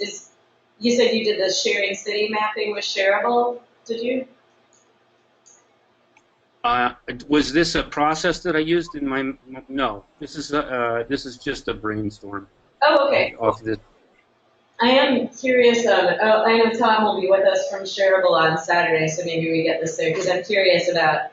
I mean, they have a whole process that they have people from different cities do all at once. So I'm curious about what that. Right. Yeah, and I was participating in that process, although their MapGem took me closer to 6 weeks than. That's good to know, because I keep thinking, we'd be so much farther ahead if we'd done the MapGem. We just never had the capacity for it. Right. So should we just go around and talk about this? If you want to keep showing that, Steve. Oh, okay. Yeah, I think that's helpful, because some of these criteria to me, it looks like a couple of dovetails. So should we just have a circle conversation now? Or I guess you never had a chance to say how you would see this applying in Madison, so I don't want to cut people short on that. And then we could have a circle conversation about parameters and sort of some. Anything that you want to share? Yeah. I was just thinking in from two perspectives. One, what I could do for this group, and one, what it could do for me. And I'm thinking that all of this is really about having respect for yourself and other people. And that's really the basis of the whole thing. Yes.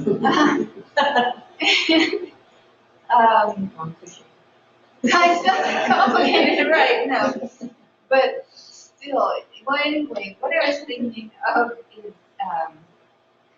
I do some storytelling, and most of it, they're mostly personal stories, not personal about my own life. Well, they are in a way, but they're little sort of fairy tales, and they're all about having respect for yourself and other people. As are lots of folk tales, you know. But these are sort of specific to me, and I could do that. They're probably preschool and elementary school age.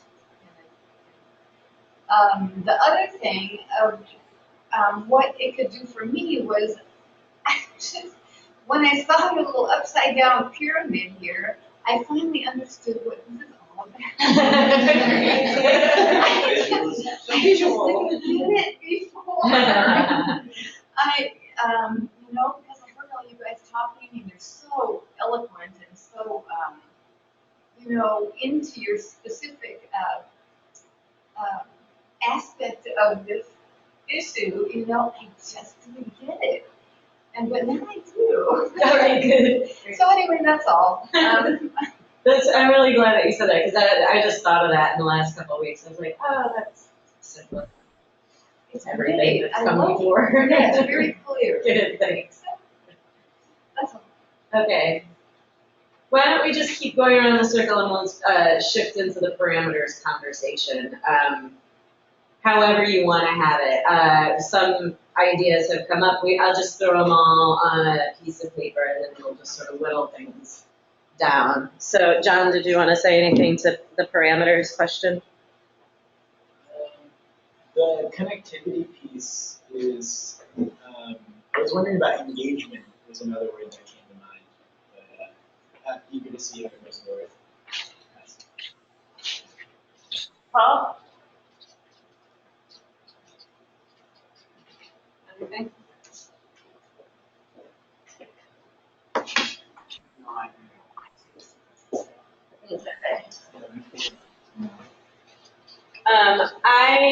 I agree. I think connectivity is a really good one to take here. I mean, it's kind of like the 0 and 1 that maybe I think, especially considering the threshold and the increasing the likelihood that a network would connect with another network. And it also seems like is that when we were talking about running a simulation with the ants, we were just sort of playing with ideas about what factors you would or like kind of what rule sets you would try. And I was interested in having a rule for the ants that any move they make has to benefit them and their group.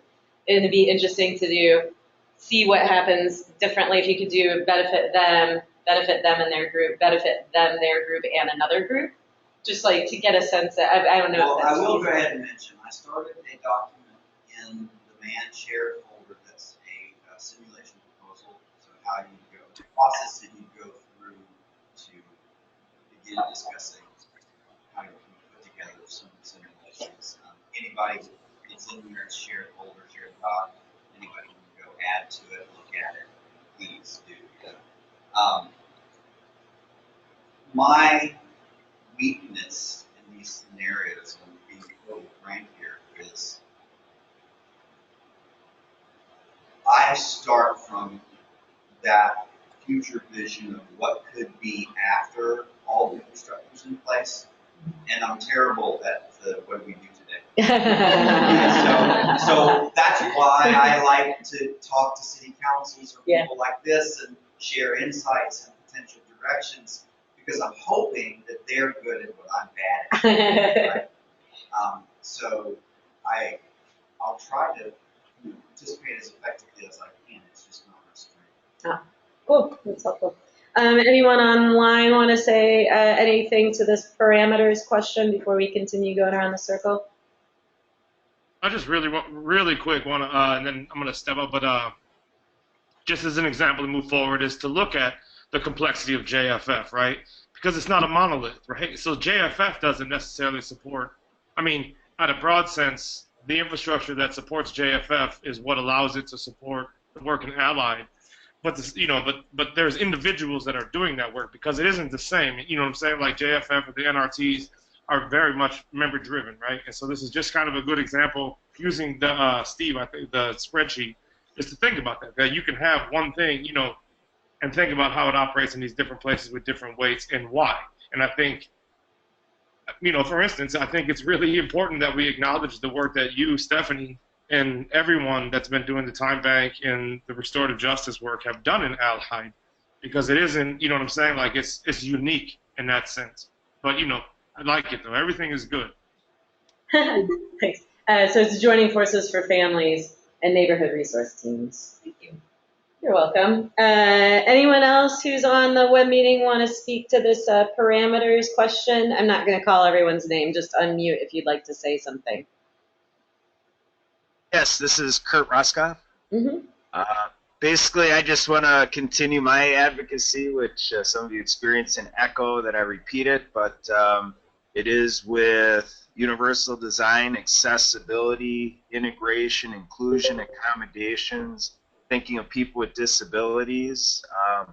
I promote even to our state government and everything that that's a 3-to-1 ratio dynamic. So basically, everybody in Madison, Dane County, and wherever else anybody is coming from, that's something that gets missed so much in sociological dynamics or community service, is that the disability topic is that close to everybody's lives, but in all this planning, we don't see that, being harnessed by leaders, who are moving this forward. The disability sector is the largest minority group, and yet in all this planning and everything, we don't experience that kind of clout, coming from that disability sector, which means we are suppressing the magnitude that they really are. Thank you. Anyone else online want to talk to parameters? Okay, Laura? No, Scott and Marshall here. Great job, you guys. Looks really good. Haven't got anything to add at this point. Great work. Okay, thanks. Okay, so two things that I'm thinking of. One is that I like the ANT parameters. I mean, if we can do something that simple, that'll make it really, we just know what to include and what not to include right now. The what parameters? They were going through what the ants have to do. Oh, the ants. I just didn't But the word, thank you. we just need, so that, because different words can be interpreted kind of in different ways. So sharing, maybe get a little more specific about exactly what you mean by that right now. And as well as the connectivity. I mean, I don't know what exactly you mean by that. So I'd like that clarified. When I was thinking about sharing, when are you talking about type of product? I was asking the question: is the product fit for sharing, or is it something that is only for that entity? That's where I was coming from in that language. And in terms of connectivity, I was thinking about, is the organization an organization that naturally is bent towards connecting to other organizations or entities as an organization, and also are there members within that organization that do that? Like, I'm a member of a lot of different organizations, and I'm a connector between those organizations, so I'm always trying to build those connections. But I'm only a member. I wouldn't say that most of those organizations are organizations that are bent on connecting with other organizations. And maybe we just need to take a guess at a ranking. Intuitively, I can easily say, TRC's connective and Dane County Time Bank's connective and Porchlight isn't as connective. They're just just from experience in what we observe. And, some organizations are just really about, really stay to themselves and their members. So I don't know, that's just a thought for me, is just take a guess, we make a ranking system or something. And again, I feel like we're starting with more connective ones sort of by by the nature of what we decided to do, starting with the networks that we had already kind of identified. But go ahead. Where it gets sticky is with what we were having trouble with is social services and governmental organizations. Because where you draw the line there, I mean, like Brenda was saying, the Section 8, is that a real resource? Not really. Well, I thought we had decided to only do the ones in the networks of cooperation that we have sort of identified already. That was the 0 degree of separation piece. Is like who is about ready to be doing a do-it-ourselves thing. Okay. And the just nebulous resources, I think we need to whittle down. I'm suggesting that we only do food as a resource. I'm suggesting that we map our food resources and these networks and stop there. Just because I don't feel like, because we do get into the weeds so much with so many other things. But that's just my suggestion, is that we don't even think about these like more nebulous things at all for this week. Well, but that's where you got to make a line there then. Yes, that's what I'm suggesting, is we make a line there now. Oh, okay. Yeah, my suggestion is we make a line that we're only mapping the networks that we are connected with that are ready to be doing a do-it-ourselves thing, because our intentions are to move forward with action. And then the other things are like a little bit longer term. And food came to the top a lot about action that we need. And we know we need transportation, but I think transportation at this point is more of a function, like more of a function that we also need to be thinking about. Transporting food. Yeah. But so say like back to joining forces for families, or Porchlight, we have contact people within those organizations so we can establish connections. Whereas in Section 8, we don't have any established connections. So let's just go with the established connections. That's what it's not non-governmental or governmental or social services or non-social services. We're going with, if we know somebody there and if we can make That's a suggestion on the table, and that's sort of what how we've been doing that it. worked for me. I just need to know what that is. I think, and then, so for example, Porchlight, we have a connection there. Then we could do the ranking if we wanted like 1 to 3, how connective are they really? So we could list Porchlight because we have a connection and they do provide this thing, but it's more like a 3. We don't expect a lot of, I don't know. I mean, it's another thought about how we can sort of like sort that. Yeah, I guess that's my problem. I have lots of connections. Useful and so much. So. Well, then don't put the unuseful ones. Yeah. I think we should do what seems useful on its face short term right now, and then that can like sort of. Let's just go straight. I have a suggestion of how we proceed from this point. Okay. So in network analysis, there are 2 modes. You can do breadth first or depth first, and this is a yes and to your desire to curtail what we're doing to make it effective, because we don't have all the time in the world, right? If we did the first way, it would be what Stephanie said, where let's do food. Boom. Okay, you follow that as far as you can go. You map it out extensively.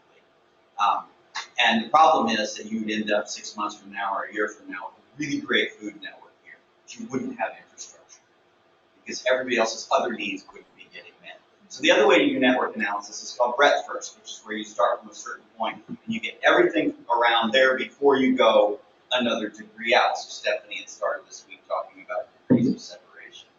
I would like to propose that what we might do is do all of the sectors, but only one step out. And the way I would say that is, who's the most important player in that sector? And then move to the next sector. We're talking energy, food, housing, right, these things. And then the second step of that process would be not let's go the next step in food, let's go the next step in energy. Not that at all, but to say, let's connect energy with food. Let's connect food with housing. Because if those networks, this is networks, right? If those networks, and they already know all the local resources, they already know a lot of other connections further down their piece of the network, so the top most important food player probably knows a lot about what's going on in that food branch of the network. But what they don't know or think they need to engage with is that horizontal linkage to the next player over, that's energy or housing or transportation and just my own experience talking, I think we should go one step out, all the way around, and do a breadth first exercise to see where the connections can be made before we start going into depth. Because when you go into depth, you run into exactly the problem that she mentioned. What do we include? How far deep are we going to go? And we know these networks are enormous. You could go deep all week on just food. And I don't think that's the best use of the limited time. Cool. Michelle? Yeah, I think that makes a lot of sense. I was in Boulder like 5 weeks ago. They have a gentrification problem there. So, like everywhere. But there it's driven by the pulp business, so that's not a problem. If only that were here. 55 families that I met them, 55 families with the housing co-op, invest in renewables, and have a deal with the CSA. And they spend $5 a day for their food. And that, to me, seems the way to go. It's this basic connection, right?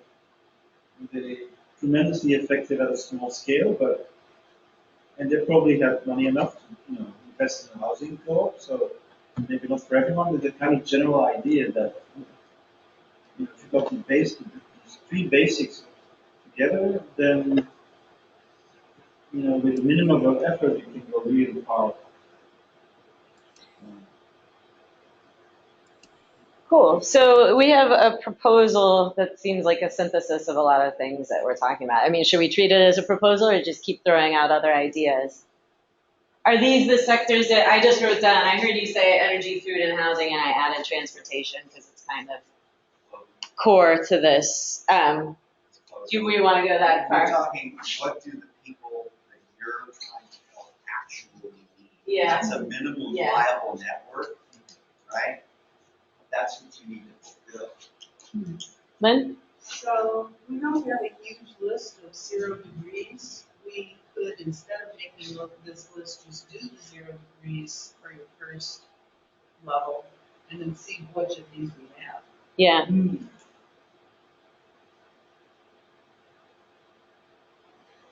But one of the things that we wanted to do is we wanted to start to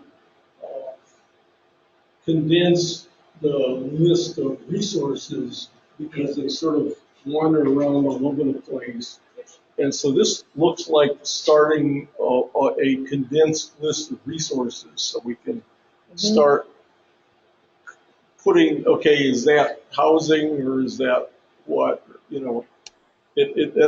that's a nice starting set of simplified resources to start to work with. So we have 12 minutes left, and I'm thinking we just go around the room and see if we have something close to consensus on taking this approach. Should we go with the ones that we have relationships with to start like sort of the 0 degrees of separation? Maybe, I don't know if we do something to rate connectivity or not, but then we do these resource sectors just like on a one step out kind of level, not going really deep into each one. We can time box that to make sure we don't, collect something. Okay, do people feel like we have a shared understanding of, I think it'll become clearer when we actually start. Do people feel like we have a shared understanding of what's suggested? Any questions or sense of, So, just to try and synthesize what I heard, map out 0 degree connections, see what categories emerge, and then from that return back to the driver's conversation as seen fit. Does the driver's conversation come back into it? I have a little. You mean like the intentions kind of thing? No, the connectivity, engagement, reach, the attributes conversation. Yeah. Anyway, I have more comments on that, but I can say.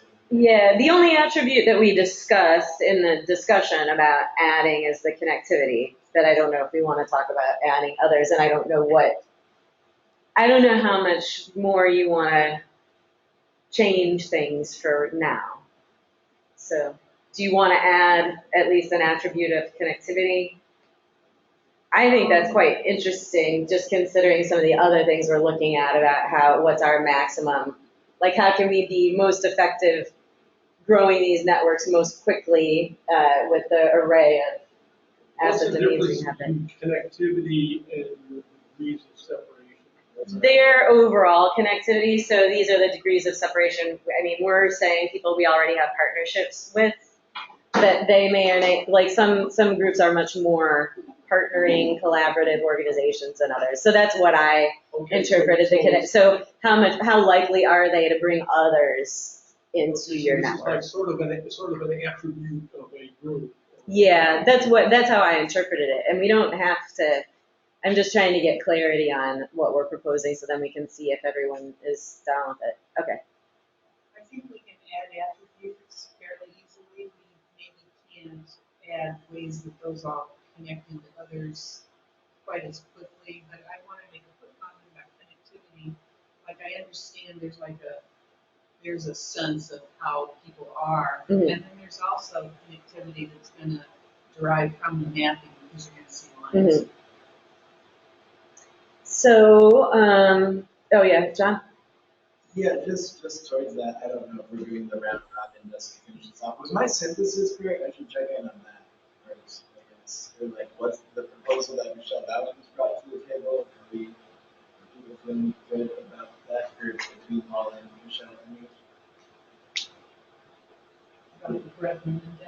Uh-huh. I do too.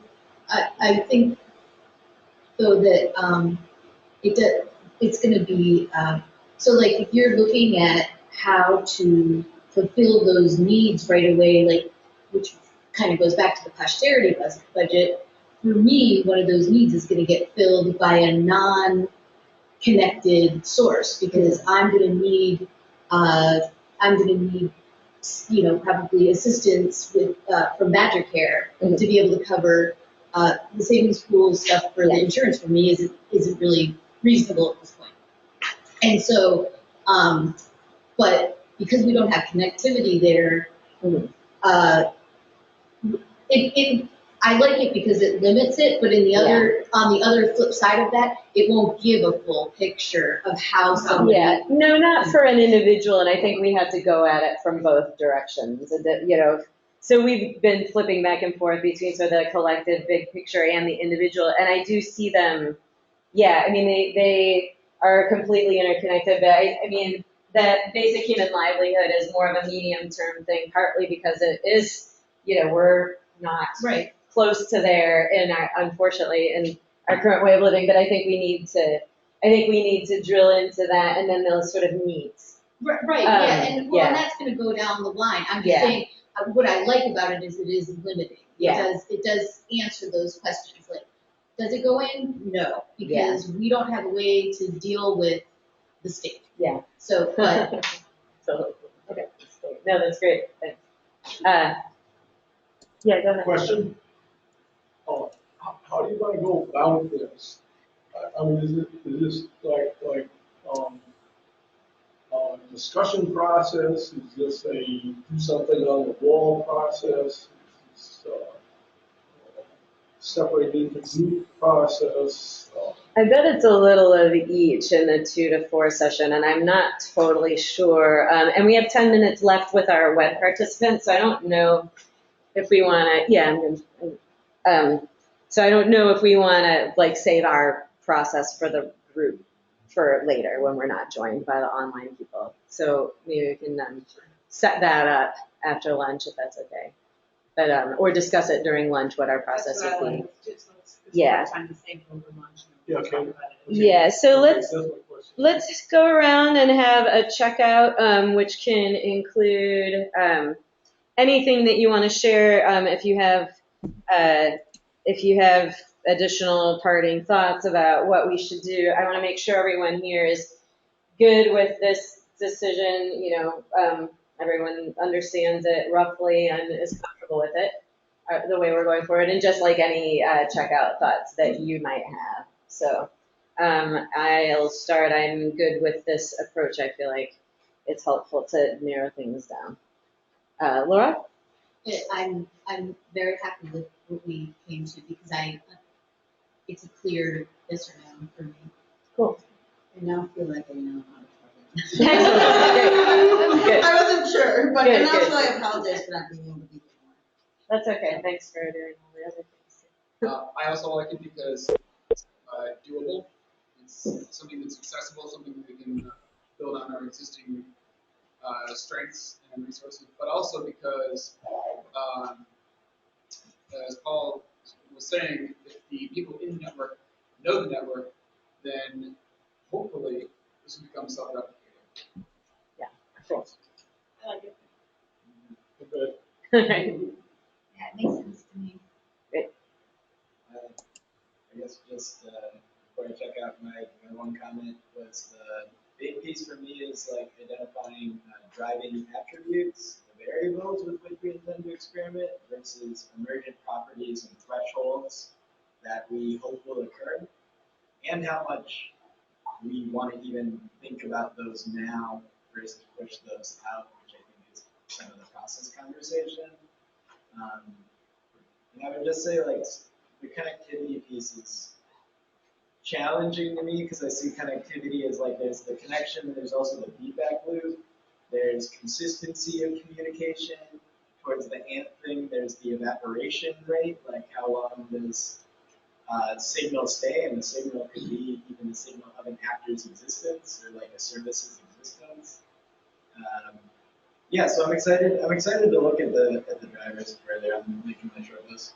And this was a great conversation. Thank you all for all your beautiful insight. Thank you. Paul? Using my brain. Yeah, me too. Michelle? Okay, and then, Stephanie, can we just make sure that Steve gets that link where Ron will be? oh yes, Steve, have you put this link in the chat? Yes, it is in the chat, so I have to figure out, here, let me get it in my browser too. All right, so online folks, you want to check out? I don't know if that's Justice on there or if he had to leave, but Kurt, you want to go next? Yeah, I just want to make sure I'm following this one. I'm hearing agreement. This is following the spreadsheet by Google Docs, which we're talking about the links. So this driver's spreadsheet is the process. Go down the rows and grow this through this spreadsheet. Is that what everybody's agreeing to? No.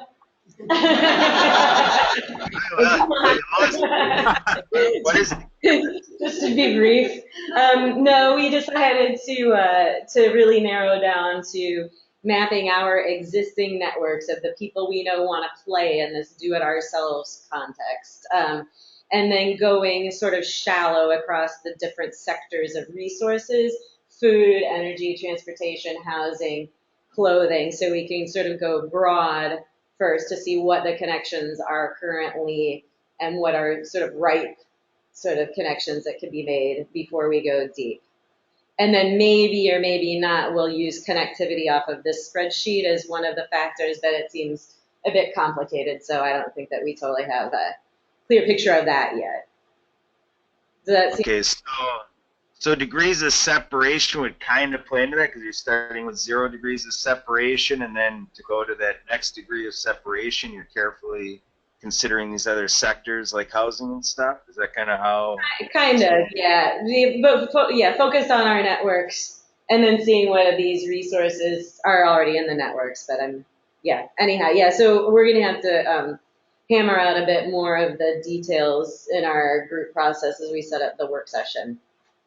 But generally, the agreement is go shallow and broad to start with existing relationships.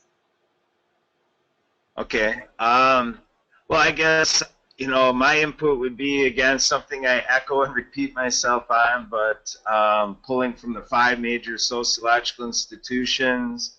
Again, I start with the religious aspect, whether people have that or not, whether they're secular or not, that type of thing. And then from there, going to the family entities, the educational entities, and then the government entities. And then from there, firming up what we're doing economically. So I think that's our ulterior motive here, is to improve the economic, aspect for more of the broad base of the population. And so that's how I navigate that, is through the 5 major sociological institutions, leaving that economic determination as the last point, but you got to really have a firm foundation for where the other 4 major sociological institutions are at play as you're achieving that economic change.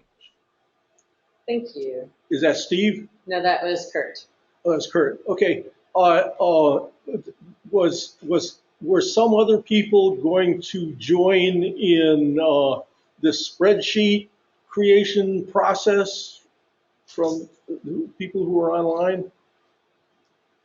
I don't have that impression, because Okay. we're focused on Madison, and we don't have people other than Justice. We don't have people online who are in Madison. Okay. Regularly. Okay. Yeah, Okay. Kurt, when we're ready to expand I our just heard- geographic scope a little bit, we can start hitting Milwaukee connections. Michael, did you want to check out? And then Steve? Or Steve can go first if Michael takes a minute to unmute. Steve, did you want to check out? Yeah, I'm pleased with the way the direction is going. I agree that given limited time and resources, that you should, certainly focus on Madison is one of the things that's up. Certainly focus on the 0 degrees of separation first, I agree with the general strategy, given the time frame. Great, thank you. Someone just asked if recordings of these sessions are available, and yes, I already posted the last 2 days. For some reason, I can't find the recording of Monday, so hopefully I didn't lose it in my computer, but you can find it at mutualaidnetwork.org. This will get posted very soon. They're linked right from the front page. There's a little thing about this mapping summit, so you can find them there. Scott and Marshall, are you still with us to check out? Marshall had to leave to go to work. I'm still here, obviously. Really like the direction that you guys are going. I agree with everything everybody's been saying. I would just like to add, I'm going to throw somewhere a link to a agent-based model study that was done a number of years back, where they looked at transforming one organization into another type of an organization with the help of an outside organization. There has been some limited amount of studies of simulating how you can transform through modeling, transforming through ABM. And I think that might be helpful, but I agree with everything everybody's been saying. So great work. Thanks. Anyone else online who hasn't checked out yet, who's still with us? Michael's on mute, so maybe he's doing something else. All right, well, thank you very much. I'm going to end the meeting. I'll post the recording as soon as I can. So thanks, everybody. Thank you.